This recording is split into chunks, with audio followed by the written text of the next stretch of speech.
Most healthy and tasty Kerala special chocolate dumplings. ఇవి ఇష్టపడని పిల్లలైనా పెద్దవాళ్ళైనా అస్సలు ఉండరేమో, అంత టేస్టీగా ఉంటాయి. అండ్ ఎంత టేస్టీగా ఉంటాయో అంతకు మించి హెల్దీ రెసిపీ కూడా. ఈ రెసిపీ పర్ఫెక్ట్ మెజరింగ్స్తో ఎలా చేసుకోవాలో చూపిస్తున్నాను, మీరు ట్రై చేయండి. ఫస్ట్ ఒక కప్పు బెల్లంలో పావు కప్పు నీళ్ళు పోసి చక్కగా కరిగిపోయిన తర్వాత ఫిల్టర్ చేసి తీసుకోండి. అండ్ ఇందులోకి ఒక కప్పు మెత్తగా గ్రైండ్ చేసుకున్న పచ్చి కొబ్బరి తురుము వేసేసి ఫ్లేవర్ కోసం కొంచెం యాలకుల పొడి, కొద్దిగా నెయ్యి కూడా వేసి ఇది దగ్గర పడేంత వరకు ఉడికించుకోవాలి. ఈ కన్సిస్టెన్సీలో ఉంటే సరిపోతుంది. చల్లారిన తర్వాత ఇంకొంచెం గట్టిపడుతుంది.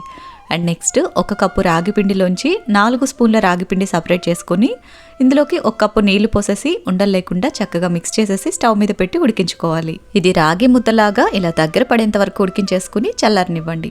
నెక్స్ట్ ముందుగా తీసి పెట్టుకున్న రాగి పిండిలోకి చిటికెడు ఉప్పు వేసి ఈ ఉడికించుకున్న రాగి పిండి కూడా వేసి అవసరాన్ని బట్టి కొంచెం నీళ్ళు చిలకరించుకుంటూ చపాతీ ముద్దలాగా సాఫ్ట్గా కలిపేసుకోవాలి. చల్లారిపోయిన కొబ్బరి లౌస్తో చిన్న చిన్న లడ్డూల్లాగా చేసేసుకోండి. అలాగే రాగి పిండిని ఈ విధంగా చిన్న చిన్న ప్రమిద షేప్లో చేసేసుకుని మనం రెడీ చేసి పెట్టుకున్న కొబ్బరి లౌస్ ఇందులో పెట్టేసి బయటకు రాకుండా చక్కగా ఈ విధంగా క్లోజ్ చేసుకోవాలి.